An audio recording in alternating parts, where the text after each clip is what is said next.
AK news కి స్వాగతం. ముందుగా ముఖ్యాంశాలు.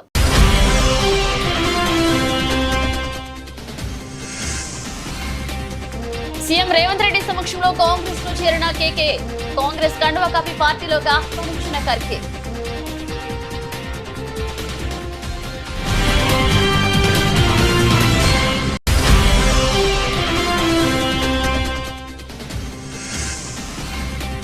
ఏపీకి ప్రత్యేక హోదాపై స్పందించిన కేంద్ర మంత్రి శ్రీనివాస్ వర్మ. హోదాపై నిర్ణయం తీసుకోవాల్సింది ప్రధాని మోదీ అని వెల్లడి.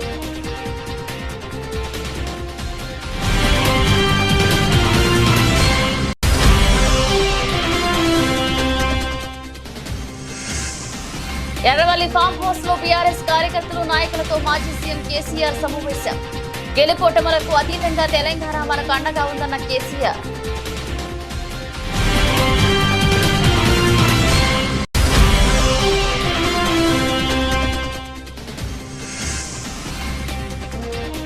కొండపల్లిలో ఘనంగా రంగాగారి 77వ జయంతి.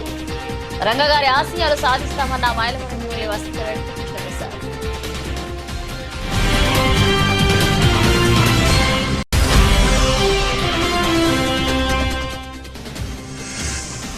ప్రపంచ కప్ తో స్వదేశం చేరుకున్న రోహిత్ సేన. ఎయిర్పోర్ట్ లో వేల మంది అభిమానుల మధ్య రోహిత్ సేనకు ఘనంగా స్వాగతం.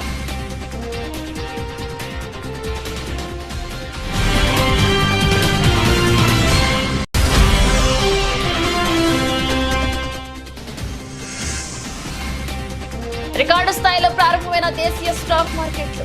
మళ్లీ కొత్త గరిష్టానికి సెన్సెక్స్, నిఫ్టీ.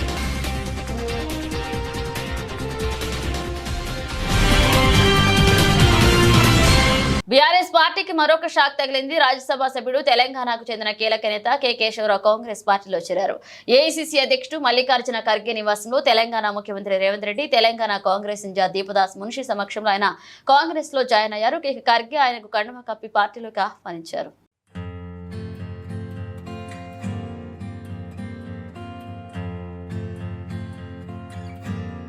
తెలంగాణ కోసం ఉద్యమ సమయంలో ఎన్నో పరిస్థితులు తట్టుకుని నిలబడ్డామని, ఇప్పటి పరిస్థితులు ఒక లెక్క కాదని బీఆర్ఎస్ అధినేత కేసీఆర్ అన్నారు. ఎర్రవెల్ల ఫామ్ హౌస్ లో తనను కలిసేందుకు మహబూబాద్, మేడ్చల్, నల్గొండ జిల్లాల నుండి వచ్చిన కార్యకర్తలు, నాయకులతో కేసీఆర్ సమావేశమయ్యారు. ఈ సందర్భంగా మాట్లాడుతూ తెలంగాణ అస్తిత్వమే ప్రమాదంలో పడిన దిక్కుమోకులేని చివరి దశ ఉద్యమకాలం నుంచి తెలంగాణ రాష్ట్ర సాధన, అటు నుంచి 10 ఏళ్ల ప్రగతి పాలన దాకా తాను కష్టాలను ఎదుర్కొన్నా అన్నారు. ఇక వాటితో పోల్చితే ప్రస్తుత పరిస్థితి పెద్దదేమీ కాదన్నారు ఆయన. ఒకసారి ప్రజా జీవితంలో పబ్లిక్ లైఫ్లో ఉంటామని నిర్ణయించుకున్న తర్వాత ప్రజలు ఏ పాత్ర ఇస్తే ఆ పాత్రలో పనిచేస్తూనే ఉండాలి. అది రాజకీయ నాయకుని యొక్క, రాజకీయ కార్యకర్త యొక్క లక్షణం అయి ఉండాలి. అదే నిజమైన రాజకీయం. లేకపోతే రాజకీయాలకు, ప్రజా జీవితానికి అసలు అర్థం లేదు, లక్ష్యం కూడా లేదు. అది గుడ్డెద్దు చేనులో పడి మేసినట్టుగా ఉంటుంది. ఇది ఒక నిరంతర ప్రక్రియ. ఈ ప్రక్రియను ఒకసారి మనం ఈ జీవితాన్ని ఎంచుకున్న తర్వాత, నేను రాజకీయాలలో ఉండాలి, నేను ప్రజా జీవితంలో ఉండాలి అని ఒకసారి అనుకున్న తర్వాత నిరంతరం పనిచేస్తూనే ఉండాలి. మేము అధికారంలో ఉంటేనే లెక్క, మాకు పవర్ ఉంటేనే లెక్క. అందుకోసం మీ అందరికీ నేను మనవి చేసేది ఏంటంటే, మన పిఆర్ఎస్ పార్టీది ఒక ఉజ్వలమైన ప్రస్థానం. మనది విజయగాథ, అపజయగాథ కాదు. ఎవడున్నారండి 2000 సంవత్సరంలో తెలంగాణకు? మర్చిపోయినాం కదా మనం అందరం కూడా. ఎక్కడ తెలంగాణ, ఏం తెలంగాణ? నన్నే అన్నారు చాలామంది, తెలంగాణ పోదాం రాదంటే క్యా దుకాణంలాగా సాబ్ అని మాట్లాడింది. అంత దారుణంగా మర్చిపోయింది. కంప్లీట్ బానిసలం అయిపోయినాం కదా ఆ రోజు. మన భాషను మాట్లాడడానికే భయపడ్డ రోజులు అది. మన సొంత మాతృభాషను బషీర్బాగ్లో కాల్చివేయటం, ఇవన్నీ జరిగిపోయిన తర్వాత ఒక దశలో ఇంకా లాభం లేదని ఒక పిడికెడు మందితోని ఆనాడు చంద్రబాబు నాయుడు ప్రభుత్వం ఉండే రాష్ట్రంలో అతని చేతిలో 29 మంది ఎంపీలు, 185 ఎమ్మెల్యేలతో గెలిచిండు. 20 ఏళ్ళు రాజ్యంలో ఉంటా అంటాడు. పేపర్లు, మీడియా అంతా ఆయన చేతిలో, సినిమా పరిశ్రమ వాళ్ళ చేతిలో, మొత్తం పరిశ్రమలు వాళ్ళ చేతిలో. వాళ్ళు గీసిందే గీత, వాళ్ళు రాసిందే రాత. ఆనాడు నేను తెలంగాణ రాజకీయం మొదలుపెట్టిన. ఎంత ధైర్యం కావాలా? చిన్న విషయమేనా? ఆ రోజు మొదలుపెట్టి కొట్లాడితే అద్భుతమైన విజయాన్ని సాధించి మనం తెలంగాణ సాధించుకున్నాం. తదనంతరం 10 years కూడా ఉజ్వలమైన పరిపాలన చేసినాం మనం. ఏ ఒక్కరిని వదిలిపెట్టలేదు. సరే ఓట్లు వచ్చుడు రాకపోవడం పక్కన పెట్టండి, ఓట్లు మనకు మొత్తమే రాలేదని కాదు, మనం 39 ఎమ్మెల్యేలు గెలిచినాం, తర్వాత 1.8%తో మనకు ఓటమి వచ్చింది. రాజధానిలో భూములు ఇచ్చిన ప్రతి ఒక్కరికి ల్యాండ్ పూలింగ్ లో ఉన్న అందరికీ రిటర్న్ ప్రాఫిటబుల్ ఫ్లాట్స్ ఇస్తా అని చెప్పి అందరికీ హ్యాండ్ ఇచ్చారని, అక్కడ రాజధాని కడతా అని చెప్పిన చంద్రబాబు కనీసం అక్కడ రైతులకు ఫ్లాట్లు కూడా ఇవ్వకపోతే ఆ తప్పు ఎవరిది? ఇది ఎవరి చేతికానితనం? దీనిని ఎవరు నిందిస్తారని మాజీ మంత్రి ఆదిమూలపు సురేష్ ప్రశ్నించారు. పదే పదే చంద్రబాబు సంపద సృష్టిస్తా, సంపద పంచుతా అంటున్నారు. సంపద సృష్టించేది ఎవరి కోసం? అందరి కోసమా, కొందరి కోసమా అని అడిగారు. ఇక ఇది అందరి రాజధాని కావాలా లేదా కొందరి రాజధాని కావాలా అనేది ప్రజలందరూ ఒకసారి ఆలోచన చేయాల్సిన అవసరం ఉందన్నారు మాజీ మంత్రి. ఈరోజు ఈ సంపద సృష్టిస్తామని చెప్పి ఏదైతే చెప్తా ఉన్నారో అందరికీ రావాలి ఈ రాజధానిలో, మరి భూములు ఇచ్చినటువంటి ప్రతి ఒక్కరికి, ల్యాండ్ పూలింగ్లో ఉన్నటువంటి ప్రతి ఒక్కరికి కూడా రిటర్నబుల్ ప్లాట్స్ ఏవైతే ఇస్తామన్నారో వాళ్ళు ఇవ్వలేకపోయినారు. అది ఇప్పుడున్నటువంటి ముఖ్యమంత్రి గారు దానికి సమాధానం చెప్పాలి. మరి ఎందుకు ఇవ్వలేకపోయారు? మరి దానికి కావాల్సినటువంటి ఈ మౌలిక వసతులు ఏవైతే ఉన్నాయో, ఈ రోడ్లు కానివ్వండి, వాటర్ సప్లై కానివ్వండి, ఇన్ఫ్రాస్ట్రక్చర్ కానివ్వండి, అవన్నీ కూడా వాళ్ళు డెవలప్ చేయలేకపోయినారు. డెవలప్ చేయకుండా పేపర్ మీద రిజిస్ట్రేషన్ చేయమంటే రైతులు చేసుకోమన్నారు. కాబట్టి రాజధాని కడతానన్నటువంటి మరి ముఖ్యమంత్రి గారు అప్పుడు చివరకు రైతులకు ప్లాట్లు కూడా ఇవ్వకపోతే ఆ తప్పు ఎవరిది? ఇది ఎవరి చేతకంతనం? దీనికి ఎవరిని నిందిస్తారు? ఈరోజు మేము ఒకటే చెప్పదలుచుకున్నాం, ఒకటే ఈరోజు ప్రజల దృష్టికి తీసుకురావాల్సుకున్నాం. ఈ జూన్ 2014 నుండి 2014 డిసెంబర్ వరకు రాష్ట్ర విభజన తర్వాత కొత్త ప్రభుత్వం, తెలుగుదేశం పార్టీ ప్రభుత్వం ఏర్పాటు చేసిన తర్వాత రాజధాని ప్రకటన జరిగేంత వరకు ప్రభుత్వ అధికార సమాచారాన్ని వాడుకొని అమరావతి ప్రాంతంలో పెద్ద ఎత్తున ఉంది. కాబట్టి ఇవి ఇంకా పేర్లకు పోను, పేర్ల దగ్గర కూడా అన్నీ ఉన్నాయి, దాని మీద ఒక ఇన్వెస్టిగేషన్ నడుస్తూ ఉంది. మరి అవన్నీ నిజమా కాదా, అవి నిజంగా కొన్నారా లేదా, అవి వాళ్ళ పేరు మీద ఉన్నాయా లేదా అనేది మరి ఈ యొక్క శ్వేతపత్రంలో అవన్నీ చెప్పింటే బాగుండేది. హుస్నాబాద్ లోని అంబేద్కర్ చౌరస్తాలో తెలంగాణ సాయుధ రైతాంగ పోరాట తొలి అమరుడు దొడ్డి కొమరయ్య 78వ వర్ధంతి కార్యక్రమంలో రాష్ట్ర రోడ్లు రవాణా శాఖ, బీసీ సంక్షేమ శాఖ మంత్రి పొన్నం ప్రభాకర్ పాల్గొన్నారు. దొడ్డి కొమరయ్య చిత్రపటానికి పూలమాలలు వేసి నివాళులర్పించారు. ఈ సందర్భంగా వారు మాట్లాడుతూ భూమి కోసం, భుక్తి కోసం, వెట్టి చాకరి విముక్తి కోసం పోరాడి తెలంగాణ ప్రజల తెగువను అలాగే పోరాట స్ఫూర్తిని ప్రపంచానికి చాటిన నిప్పు కణిక దొడ్డి కొమరయ్య అన్నారు. రాష్ట్ర ప్రభుత్వం ఘనంగా దొడ్డి కొమరయ్య వర్ధంతి వేడుకలు జరుపుతున్నది. హైదరాబాద్ తో పాటు అన్ని జిల్లాల్లో ఆయన వర్ధంతి కార్యక్రమాలు జరుగుతున్నాయని తెలిపారు. ప్రజలందరం కలిసి వారి ఘనంగా నివాళులర్పిస్తా ఉన్నాం. భూమి కోసం, భుక్తి కోసం, విముక్తి కోసం జరిపిన పోరాటంలో తిరుగుబాటు చేసి ప్రజాస్వామ్యాన్ని లేదా స్వేచ్ఛను కోరుకొని తన ప్రాణాలు సైతం అర్పించినటువంటి దొడ్డి కొమరయ్య గారిని సమాజంలో ఉన్న రుగ్మతలు తొలగించడానికి పోరాడాల్సిన యువత ఆదర్శంగా తీసుకోవాలని కోరుతా ఉన్నాను. ఈరోజు ఒక సమాజ సేవ కొరకు, సమాజంలో ఉన్నటువంటి రుగ్మతలను తొలగించడానికి, సమాజంలో మార్పు తేవడానికి పోరాటం జరిపిన యోధులలో దొడ్డి కొమరయ్య గారిని ఎవరు కూడా బలైన వర్గాలకు సంబంధించిన నేతగా మర్చిపోయేటువంటి పరిస్థితి లేదు. ఈరోజు తెలంగాణ రాష్ట్ర ప్రభుత్వం తరఫున అటు హైదరాబాద్లో రవీంద్ర భారతిలో కానీ రాష్ట్ర వ్యాప్తంగా అన్ని జిల్లాల్లో అధికారికంగా వారికి ఘనంగా నివాళులర్పిస్తూ ఉన్నాం. రాష్ట్ర బలహీన వర్గాల శాఖ పక్షాన మరొకసారి హుస్నాబాద్ నియోజకవర్గ ప్రజలు, ఈ ప్రాంతం అంతా కూడా పోరాట గడ్డ, పోరాటాలకు పురుటినిల్లు, ఇటువంటి గడ్డ మీద నుంచి మరొకసారి వారికి నివాళులర్పిస్తూ వారికి శ్రద్ధాంజలి ఘటిస్తూ ఉన్నాం.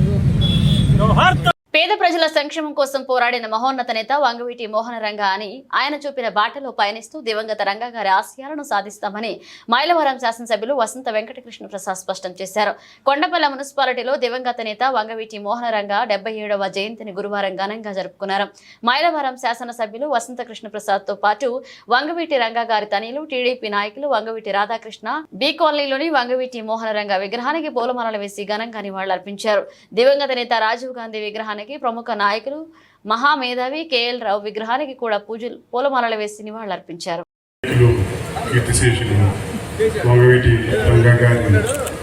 జయంతి సందర్భంగా ఇవాళ ఈ ప్రాంతంలో కార్యక్రమం ఏర్పాటు చేసిన గాంధీ గారు, బాలా గారు, సురేష్ గారు, శాసనసభ్యుల పెద్దలు కృష్ణప్రసాద్ గారు, ఇక్కడ విచ్చేసిన రంగగారి అబ్బాయిలందరికీ పేరు పేరున హృదయపూర్వక నమస్కారం తెలియజేసుకుంటూ, ఈ ప్రాంతానికి రంగగారికి అలాగే ఆ కుటుంబానికి ఎంతో ఒక సాన్నిహిత్యం సంబంధం ఉంది.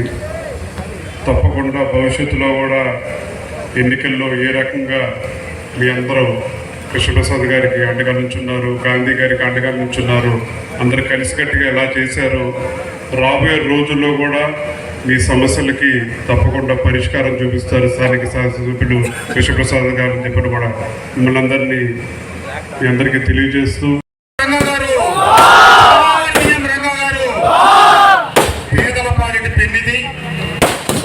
ప్రజా సేవకుడుగా కొద్ది కాలమే అధికారంలో ఉన్నప్పటికీ మన ప్రభుత్వం పేదలకు అండగా ఉండటం అనేది మొదటి నుంచి వారికి ప్రజలు తీసుకొచ్చిన గుర్తింపుతో పేద ప్రజల సంక్షేమం కోసం ఎన్నో కార్యక్రమాలు చేసి ఈ మధ్య మన మధ్య లేకపోయినప్పటికీ వారు మరణించిన ఇన్ని సంవత్సరాల తర్వాత కూడా తెలుగు ప్రజలున్న దగ్గరంతా కూడా తెలుగు రాష్ట్రాలనే కాకుండా దేశ విదేశాల్లో కూడా వారి జయంతిని వర్ధంతిని ఘనంగా నిర్వహిస్తా ఉన్నారంటే వారు పేదల పట్ల చూపించిన ప్రేమ మమకారం అని చెప్పి తెలియజేస్తా ఉన్నా.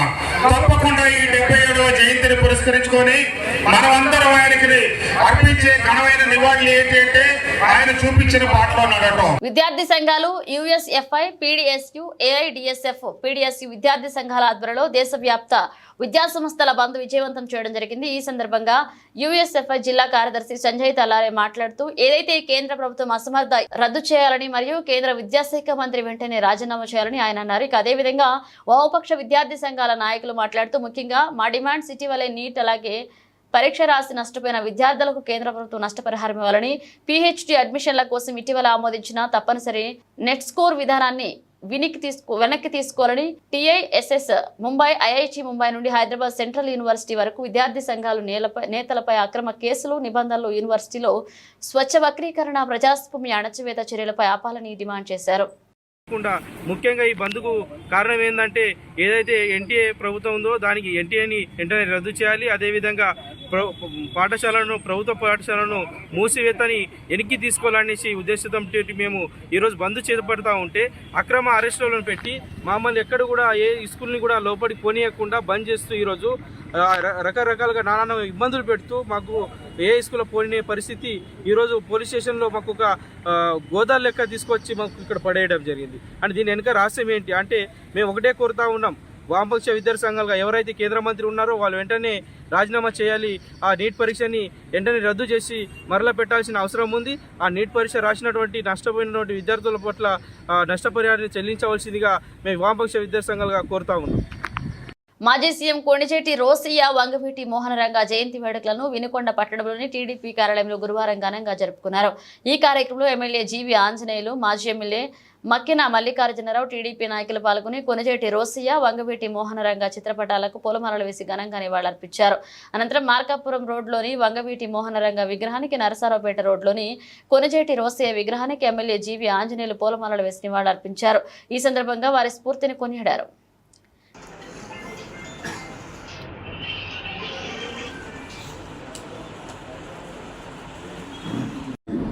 ఆఫీసులో ఈ రోజున ముగ్గురు మహానుభావుల జయంతి వేడుకల్ని నిర్వహించుకుంటూ ఉన్నాం. ఇందులో మొదటిగా అల్లూరి సీతారామరాజు గురించి మనందరికీ తెలుసు. స్వాతంత్ర సమరయోధులు, నాలుగు బ్రిటిష్ పాలకులకి ఎదురొడ్డి అమరుడైనటువంటి గొప్ప నాయకుడు, స్ఫూర్తి ప్రదాత. ఆయన సదా స్మరించుకున్నామని సందర్భంగా తెలియజేస్తున్నా. రెండో వ్యక్తి కొణిజేటి రోసయ్య గారు. ఇప్పుడే ఎమ్మెల్యే గారు చెప్పినట్లు ఆయన మనకు ప్రత్యేకమైనటువంటి అనుబంధం ఉంది.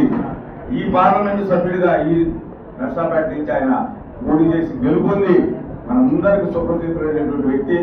14 సార్లు ఆర్థిక మంత్రిగా ఈ ఉమ్మడి రాష్ట్రంలో మరి ఆయన ఆర్థిక శాఖ మంత్రిగా పనిచేసి, ముఖ్యమంత్రిగా, గవర్నర్గా పనిచేసినటువంటి అపార అనుభవం ఉన్నటువంటి గొప్ప నాయకుడు రోసయ్య గారు. అదేవిధంగా రంగా గారు నిత్యం ప్రజల కోసం, పేద ప్రజల కోసం అలుపెరగని పోరాటం చేసినటువంటి గొప్ప నాయకుడు రంగా గారు. ఈ ముగ్గురు కూడా ఆదర్శంగా తీసుకొని ముందుకు పోవాలని సందర్భంగా తెలియజేస్తూ, మన ముఖ్యమంత్రి చంద్రబాబు నాయుడు గారు తప్పనిసరిగా అన్ని కార్యక్రమాలు అనుకున్న విధంగా ముందుకు తీసుకుంటున్నటువంటి చంద్రబాబు నాయుడు గారిని నాయకత్వాన్ని బలపరుస్తూ స్వతంత్రం మా జన్మ హక్కుని ఆ రోజు అల్లూరి సీతారామరాజు గారు ఆ బ్రిటిష్ వారి మీద పోరాడి ప్రాణాలు అర్పించారు.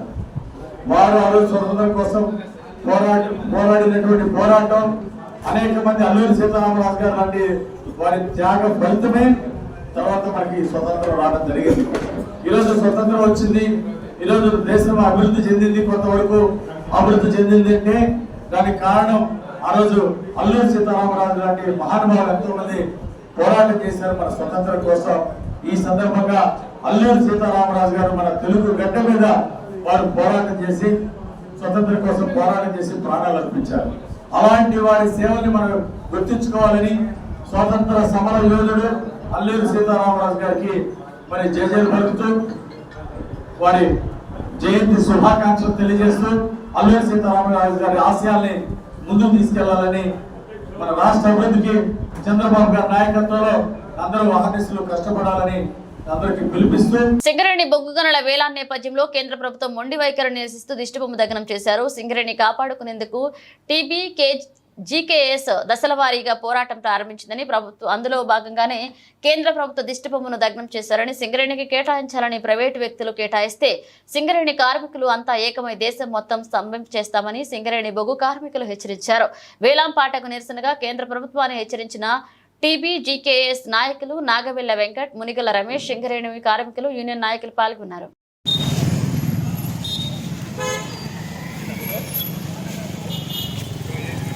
తెలంగాణ రాష్ట్రంలో గత 10 సంవత్సరాలు కేసీఆర్ పరిపాలించినప్పుడు మరి ఏ కేంద్ర ప్రభుత్వం కూడా వేలంపాటలు తెలంగాణ బొగ్గు కార్మిక సంఘం ఆధ్వర్యంలో వేలంపాటలు పెడితే తీవ్రంగా వ్యతిరేకించి ఉద్యమాలు చేశాము.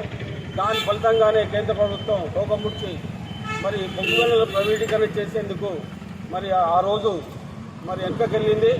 అట్లాగే ఇప్పుడు కూడా కేంద్ర ప్రభుత్వంలో మోదీ సర్కారు వచ్చినప్పటికీ వాళ్ళు తెలంగాణ బొగ్గు గనులను ఏదైతే ప్రైవేటీకరణ చేసి మరి దీన్ని నిర్వీర్యం చేయాలని చూస్తున్నారో మరి కేసీఆర్ గారి ఆధ్వర్యంలో మరి తెలంగాణ బొగ్గు గనుల కార్మిక సంఘం మిర్యాల రాజిరెడ్డి గారి ఆధ్వర్యంలో మేము ఎదుర్కొని ఈ సింగరేణిని కాపాడుకుంటాం.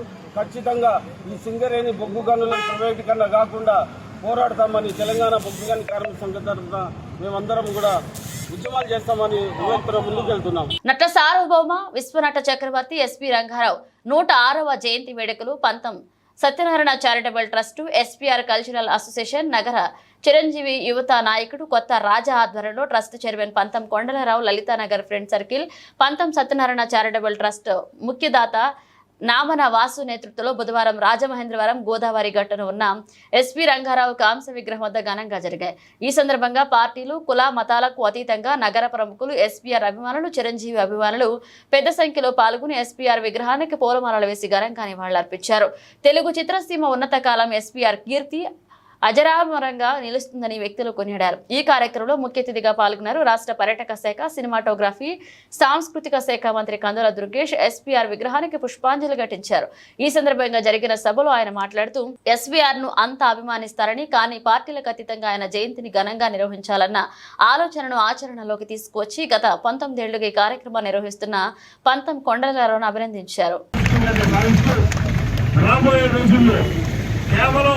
ఆయన గొప్పతనాన్ని మాట్లాడుకోవడం మాత్రమే కాకుండా అదేవిధంగా రాజమండ్రి పరిసర ప్రాంతాలు షూటింగ్లకు అద్భుతంగా ఉంటాయి.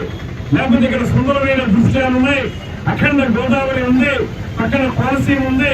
ఇలాంటి మాటలు చెప్పుకోవడం వరకు మాత్రమే కాకుండా ఆంధ్రప్రదేశ్ లో కూడా సినిమా రంగాన్ని అభివృద్ధి చేయాలనేటువంటి ఆలోచనతో కేవలం తెలంగాణకే పరిమితమైనటువంటి స్టూడియోల నిర్మాణం విషయంలో రాజమండ్రిలో కూడా ఒక స్టూడియోని ఏర్పరిచేటువంటి కార్యక్రమాన్ని కూడా మనందరం చేపట్టాల్సిన బాధ్యత ఉంది. ఎందువల్లంటే ఇందాక వేణు గారు చెప్పినట్లుగా ధవళేశ్వరంలో ఎస్వీ రంగారావు గారి ఇంటికి సమీపంలో ఒకప్పుడు ఉండేది దుర్గా మూవీ టోన్ అనేటువంటి మొట్టమొదటి సినిమా స్టూడియో ఆంధ్రప్రదేశ్ లో. దాని యొక్క అధినేత నిడమర్తి దుర్గయ్య గారు వారి పేరు మీద ఉన్నటువంటి దుర్గా మూవీ టోన్ అనేటువంటిది ఈ రాష్ట్రానికి తెలుగు సినిమా రంగానికి సంబంధించినటువంటి మొట్టమొదటి సినిమా స్టూడియో. అలాంటిది ఇవాళ ఈ ప్రాంతంలో షూటింగ్లు చేసుకుంటారు, వెళ్ళిపోతారు.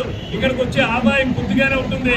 అదే స్టూడియో నిర్మాణం జరిగితే మాత్రం పెద్ద ఎత్తున మనకి ఆదాయం వచ్చే అవకాశం ఉంది. కనుక ఈ పరిసర ప్రాంతాల్లో ఇక్కడ ఉన్నటువంటి ప్రకృతి అందాలన్నింటినీ కూడా లొకేషన్స్ గా మార్చుకోవడానికి వీలుగా ఇక్కడ కూడా ఒక స్టూడియోని, అది ఓపెన్ స్టూడియో కానివ్వండి, రామోజీ ఫిల్మ్ సిటీ లాంటి అంత స్థాయి కాకపోయినా ఎంతో కొంత స్థాయిలో ఆ రకమైన స్టూడియో కానివ్వండి. జగంపేట స్థానిక రావులమ్మ నగర్లోని తెలుగుదేశం పార్టీ కార్యాలయంలో మన్యం వీరుడు అల్లూరి సీతారామరాజు 127వ జయంతి వేడుకలు తెలుగుదేశం పార్టీ ఆధ్వర్యంలో ఘనంగా నిర్వహించారు. ఈ కార్యక్రమానికి జగంపేట ఎమ్మెల్యే జ్యోతుల నెహ్రూ ముఖ్య అతిథిగా హాజరై అల్లూరికి నివాళులర్పించారు. ఈ సందర్భంగా జ్యోతుల నెహ్రూ మాట్లాడుతూ ఈ రోజు చరిత్రలో సువర్ణ అక్షరాలతో లిఖించి దగ్గర రోజని మన్యం వీరుడు అల్లూరి సీతారామరాజు 127వ జయంతి వేడుకలు నిర్వహించుకుంటున్నామని, ఈ ప్రాంతంలో జీవించిన వ్యక్తి అల్లూరి అని, రవి అస్తమించిన సామ్రాజ్యాన్ని గడగడలాడించిన వ్యక్తి అని, స్వేచ్ఛ స్వాతంత్రం అంటే ఏంటో తెలియని అమాయక గిరిజనులతో ఎంతో శక్తివంతమైన బ్రిటిష్ వారితో పోరాడిన వ్యక్తి అని, దేశం కోసం ప్రాణాలు అర్పించిన ఆయనకు మనందరం ఈ రోజు నివాళులు అర్పించుకోవాలన్నారు. ఈ కార్యక్రమంలో భారతదేశ చరిత్రలోనే సువర్ణాక్షరాలతో లిఖించేటటువంటి రోజు. రవి అస్తమించిన బ్రిటిష్ సామ్రాజ్యాన్ని స్వేచ్ఛా వాయువుల కోసం గడగడలాడించినటువంటి మన మన్యం వీరుడు అల్లూరి సీతారామరాజు పుట్టినరోజు. 127 సంవత్సరాలు అయింది ఆయన పుట్టి. అయితే విప్లవం అన్నది విద్యావంతమైనటువంటి సమాజంలో తీసుకురావడం చాలా సులువు. ఆయన ఎంచుకున్నదే అసలు దేశం అంటే ఏంటో అవగాహన లేని, స్వేచ్ఛ అంటే ఏంటో తెలియనటువంటి ప్రాంతాన్ని విప్లవ సైన్యాన్ని తయారు చేసినటువంటి వ్యక్తి ఆయన. అంటే ఎంత కష్టపడి ఉంటాడో ఒకసారి ఆలోచన చేయండి. బానిసత్వం అంటే మనం బతుకుతున్నది ఇది బానిస బతుకు అని కూడా తెలియనటువంటి వ్యక్తుల్ని ఒక తిరుగుబాటు సైనికులుగా స్వేచ్ఛా వాయువులు పీల్చుకోవడానికి ఒక బలమైనటువంటి శక్తి మీద పోరాటం చేయడానికి సంసిద్ధం చేసినటువంటి మహనీయుడు. ప్రత్యేక హోదా రాష్ట్ర ప్రభుత్వాలు తీర్మానాలు చేసినంత మాత్రాన ఇచ్చేది కాదని, అలా అయితే దేశంలోని అన్ని రాష్ట్రాలు కూడా చేస్తాయని కేంద్ర మంత్రి భూపతిరాజు శ్రీనివాస్ వర్మ అన్నారు. కేంద్ర ఉక్కు భారీ పరిశ్రమల శాఖ కార్యాలయంలో అమ్మ పేరుతో ఆయన మొక్క నాటారు. అనంతరం మాట్లాడుతూ ఏపీకి ప్రత్యేక హోదా అంశంపై తాను ఇప్పుడు ఏమీ చెప్పలేనన్నారు. ఈ అంశంపై నిర్ణయం తీసుకోవాల్సింది ప్రధాని మోదీ అన్నారు. బీహార్ రాష్ట్రానికి ఇదే వర్తిస్తుందని స్పష్టం చేశారు. హోదా ఎందుకు ఇవ్వలేదో గతంలోనే స్పష్టంగా చెప్పామన్నారు. ఆర్థిక సంఘం సిఫారసుల మేరకు ప్రత్యేక హోదా స్థానంలో ప్రత్యేక ప్యాకేజీ ఇస్తున్నట్లుగా చెప్పారు. ఆ నిధుల ద్వారా ఏపీ అభివృద్ధికి కేంద్రం కట్టుబడి ఉందన్నారు. ఏపీ అభివృద్ధికి ఎలాంటి సహకారం కావాలో ఆలోచించి ముందుకు సాగుతామని హామీ ఇచ్చారు. గత వైసీపీ ప్రభుత్వ కారణంగా పోలవరం సమస్యల్లో ఉందన్నారు.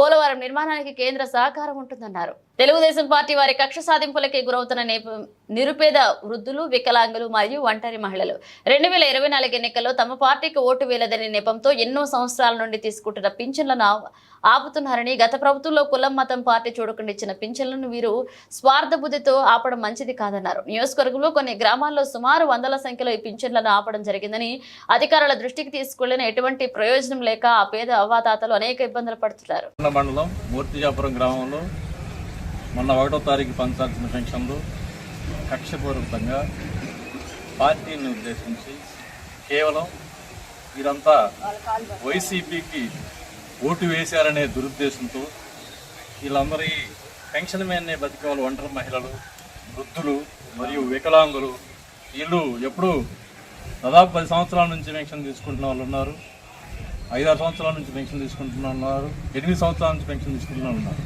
ఇంత దుర్మార్గంగా ఈ పెన్షన్లు ఆపటం చాలా బాధాకరం. ఇలాంటి చర్యలు మానుకోవాలని ముఖ్యంగా ఈ అధికారులకి విన్నవించుకుంటున్నాం. అలాగే తెలుగుదేశం వారు చెప్పడం వల్లనే ఇవి ఆపారు అని అధికారులు చెబుతున్నారు. ఇది సరైన పద్ధతి కాదు. దయచేసి పద్ధతి మార్చుకొని వీళ్ళందరికీ పెన్షన్ మీద బతికేవాళ్ళు వాళ్ళందరికీ ఇమీడియట్గా పెన్షన్ మంజూరు చేసి ఎమ్మటే వాళ్ళకి ఆల్రెడీ శాంక్షన్ అయ్యి వచ్చి ఉన్నాయి, ఎప్పటి నుంచో వస్తూ ఉన్నాయి. ఆల్రెడీ నగదు కూడా వచ్చింది. వాటిని ఇప్పుడు రిటర్న్ చేయాల్సిన అవసరం ఏమొచ్చిందో తెలియదు. ఇంత దుర్మార్గమైన చర్యలు మంచిది కాదని తెలియజేసుకుంటూ 13 ఏళ్ల తర్వాత మళ్లీ ఐసీసీ ట్రోఫీ గెలవడంతో టీమిండియా ఆటగాళ్ల ఆనందానికి అవధులేవు. T20 ప్రపంచ కప్ ఫైనల్ ముగిసిన తర్వాత మైదానంలో ఓ రేంజ్ లో సెలబ్రేషన్స్ చేసుకున్నారు. ఇక బెరిల్ తుఫాను కారణంగా గత శనివారం నుంచి బార్బాడోస్లోని చిక్కుకుపోయిన భారత జట్టు ఎట్టకేలకు స్వదేశానికి చేరుకుంది. ఇవాళ ఉదయం 6 గంటల ప్రాంతంలో ఢిల్లీ విమానాశ్రయంలో దిగి బీసీసీ ఏర్పాటు చేసిన ప్రత్యేక ఎయిర్ ఇండియా విమానంలో ఆటగాళ్లు, వారి కుటుంబ సభ్యులు, సిబ్బంది, మీడియా ప్రతినిధులు ఇండియాకు చేరుకున్నారు. ఎయిర్పోర్ట్ లో ఆటగాళ్లకు అభిమానులు ఘనంగా స్వాగతం పలికారు. అయితే విమానంలో టీమిండియా ప్లేయర్లు చేసిన సెలబ్రేషన్స్ తాలూకు వీడియో ఒకటి ఇప్పుడు నెట్టింట వైరల్ అవుతుంది. ఈ వీడియోను బీసీసీఐ తన అధికారిక ఎక్స్ ట్విట్టర్ ఖాతా ద్వారా అభిమానులతో పంచుకుంది. Captain Rohit Sharma funny expressions తో వీడియోను మొదలైంది. ఇక విమానంలో రోహిత్ చేష్టలు చాలా ఫన్నీగా ఉన్నాయి. ఆ తర్వాత ట్రోఫీతో విరాట్ కోహ్లీ, జస్ప్రీత్ బుమ్రా, అలాగే రిషబ్ పంత్, హర్షదీప్ సింగ్, అలాగే అక్షర్ పటేల్, సూర్యకుమార్ దంపతులు కనిపించారు. ఇక ఇప్పుడు ఈ వీడియో సోషల్ మీడియాలో వైరల్ అవుతుంది. T20 ప్రపంచ కప్ గెలిచిన యావత్ భారతదేశాన్ని గర్వంతో ఉప్పొంగేలా చేసిన టీమిండియా సుదీర్ఘ కాల తర్వాత స్వదేశానికి తిరిగి వచ్చింది. బార్బాడాస్ నుంచి టీమిండియా సభ్యులతో బయలుదేరిన ఎయిర్ ఇండియా విమానం ఈ ఉదయం సుమారు 6 గంటలకు ప్రపంచ కప్ విజేతలతో న్యూఢిల్లీలోని ఇందిరాగాంధీ అంతర్జాతీయ విమానాశ్రయంలో దిగింది. అనంతరం టీమిండియా కెప్టెన్ రోహిత్ శర్మ ప్రపంచ కప్ చేతపట్టుకుని ముందు నడవగా టీమిండియా సభ్యులు ఎయిర్పోర్ట్ బయటకు వచ్చారు. ఆ దృశ్యం చూసిన క్రికెట్ అభిమానుల్లో హర్షాతిరేకలు వెలువచ్చాయి. గత శనివారం ప్రపంచ కప్ గెలిచినప్పటికీ బెరిల్ తుఫాను కారణంగా టీమిండియా ప్రయాణం కొన్ని రోజుల పాటు వాయిదా పడిన విషయం తెలిసిందే. మరొక వైపు టీమిండియాకు ఘన స్వాగతం పలికేందుకు అభిమానులు విమానాశ్రయానికి పోటెత్తారు. వేల మంది అభిమానులు, మీడియా ప్రతినిధులతో ఆ ప్రాంతమంతా కిక్కిరిసిపోయింది. టీం సభ్యులకు ఐటీసీ మౌర్యాలో బస్సు ఏర్పాటు చేశారు. దీంతో టీమిండియా బస్సులో హోటల్కు బయలుదేరింది.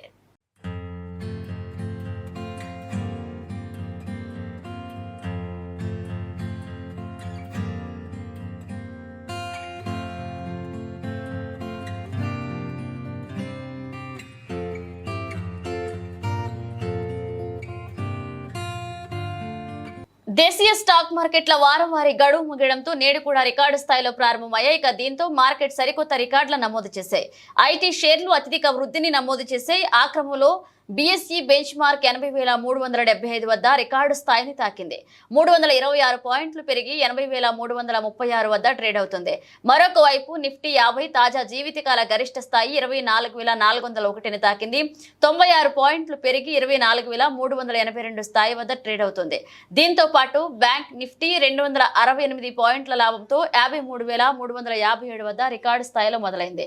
ఈ క్రమంలోనే BSE mid cap, small cap సూచీలు వరుసగా 0.36%, 0.57% చొప్పున పురోగమించాయి. ఇక రంగాల వారీగా చూస్తే నిఫ్టీ ఐటీ ఇండెక్స్ అత్యధికంగా లాభాలు పడగా నిఫ్టీ ఎన్ఎంసీజీ ఇండెక్స్ టాప్ లాగాడ్ అలాగే 0.06% తగ్గింది.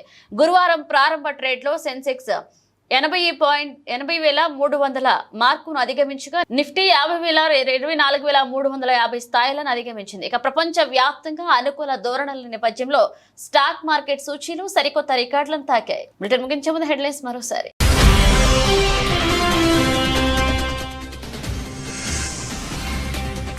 సీఎం రేవంత్ రెడ్డి సమక్షంలో కాంగ్రెస్ లో చేరిన కేకే, కాంగ్రెస్ కండువా కప్పి పార్టీలోకి ఆహ్వానించిన ఖర్గే.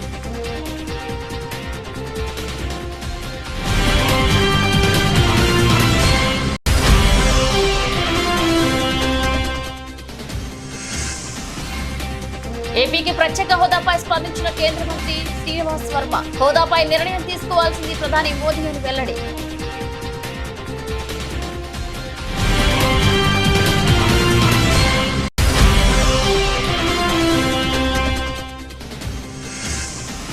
ఎర్రవల్లి ఫామ్ హౌస్ లో బీఆర్ఎస్ కార్యకర్తలు, నాయకులతో మాజీ సీఎం కేసీఆర్ సమావేశం.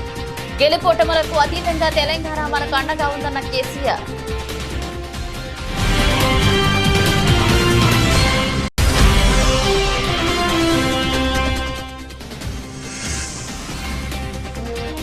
కొండపల్లిలో ఘనంగా రంగగారి 77వ జయంతి. రంగగారి ఆశయాలు సాధిస్తామన్న మైలవరం ఎమ్మెల్యే వసంత వెంకటకృష్ణ ప్రసాద్.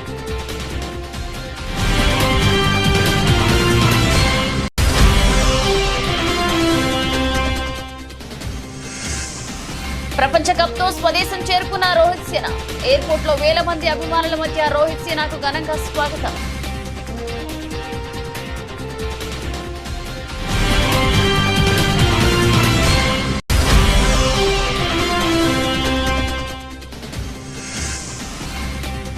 రికార్డు స్థాయిలో ప్రారంభమైన దేశీయ స్టాక్ మార్కెట్లు. మళ్లీ కొత్త గరిష్టానికి సెన్సెక్స్, నిఫ్టీ.